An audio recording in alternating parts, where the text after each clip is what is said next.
I think वही बात हम आगे लेके जाएंगे। तो तौसीफ अहमद साहब भी कह रहे थे about more productive shots, but adapting to the conditions, looking around, वो हमें नहीं देखा। So I think you know he is right, batting खराब थी, ठीक है 7 ओवर्स का गेम था, बट एक झलक दिखी कि you know we wanted more productive shots. So आप थोड़ा सा इसको और डिटेल में हम एक्सप्लेन करें। देखिए फातिमा, नो डिसरिस्पेक्ट, लेकिन हम पहले से ये बात करते हैं कि पाकिस्तान टीम की बैटिंग यूनिट में पावर की कमी नजर आती है।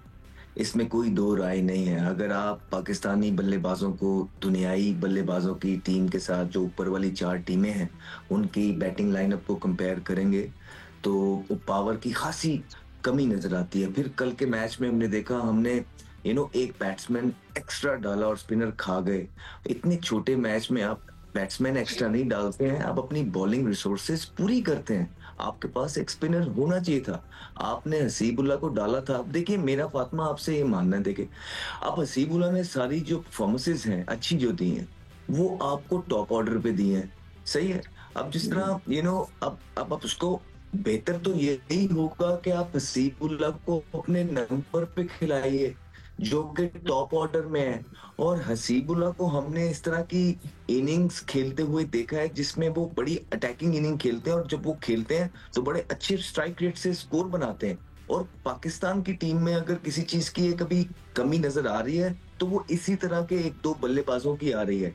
एक हमारा, अगर जिस तरह साहिबजादा फरहान ने एक स्टार्ट दिया, अगर साथ हसीब भी आ जाएंगे और नीचे से फिर एक 1-2 पावर हिटर, एक मिडल में तगड़ा, तो यूं बेहतरी की तरफ तो जाना चाहिए। अगर आप प्लेयर्स ढूंढेंगे नहीं और बेहतरी की तरफ नहीं जाएंगे और जो जिनका नंबर है उनको वहां नहीं खिलाएंगे तो पाकिस्तानी टीम को प्लेयर्स नहीं मिलेंगे। देखें, रिजवान बोल रहे हैं कि हम प्लेयर्स ट्राई आउट कर रहे हैं, यंगस्टर्स को खिला रहे हैं। बिल्कुल अच्छी बात है, खिलाएं, लेकिन यंगस्टर्स को उनकी जगह पे खिलाएं। हसीबुल्ला को आप ऊपर खिलाएं, जो बच्चा जहां उसने परफॉर्मेंस किया आप उसको वहां पे खिलाएंगे तो वो चांस बनना है। बाकी मर्जी इनकी है, लेकिन जिस तरह रिजवान ने बोला था यहाँ के फाइट नजर आएगी, फाइट नजर आएगी। कल के मैच में वो कहीं जब बारिश हुई तो उसके बाद स्विच ऑन लगे नहीं, और मेरे ख्याल से ऐसा जब वेदर होता है, हम भी उसी ड्रेसिंग रूम में थे, पकोड़े जेन में आते हैं, समोसे जेन में आते हैं, कॉफी जेन में आती है, लेकिन वो उसके बाद वो स्विच ऑन हो नहीं सके। तो मेरे ख्याल से थोड़ा सा ये फाइट जो रिजवान ने बोला था कि हमें जरूर नजर आएगी, कल के मैच में वो कहीं से नजर आए नहीं। एंड यू नो तौसीफ साहब, आई थिंक एक बहुत सारा शोर शराबा शुरू हो गया अबाउट सलमान अली आगा इस वल कि इज ही T20 प्लेयर और नॉट, और ये सब बातें भी शुरू हो गई हैं। लोग ये डिमांड करें कि अब पीसीबी को और थिंक टैंक को रिकग्नाइज करना चाहिए कि आपके कौन से ऐसे प्लेयर्स हैं जो एग्रेशन ला सकते हैं T20 में, और कौन T20 प्लेयर है एक्चुअली और कौन नहीं।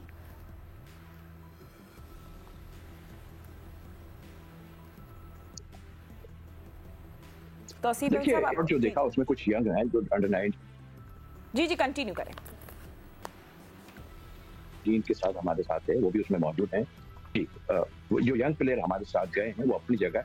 मुझे ऐसा फील हो रहा है कि ये कहा गया भाई इनको डाल दो, भुगता दो, ये भुगताने वाला काम नहीं है। देखें, एक तो बहुत मुश्किल जगह पे आप गए हैं, इतना आसान नहीं है इन सबका खेलना। और फिर जैसे अहमद ने कहा कि जिसको जो जगह है उस पर आप खिलाएंगे, अगर उस पर आप नहीं खिलाएंगे तो आप तो चेक कर रहे हैं ना सबको, जरूरी नहीं है।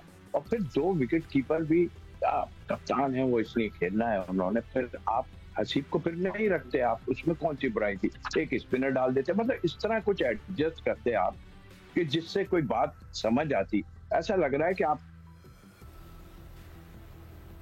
ठीक है, बहुत शुक्रिया अहमद शहजाद एंड तौसीफ अहमद साहब, आप दोनों का आपने हमें ज्वाइन किया है। बट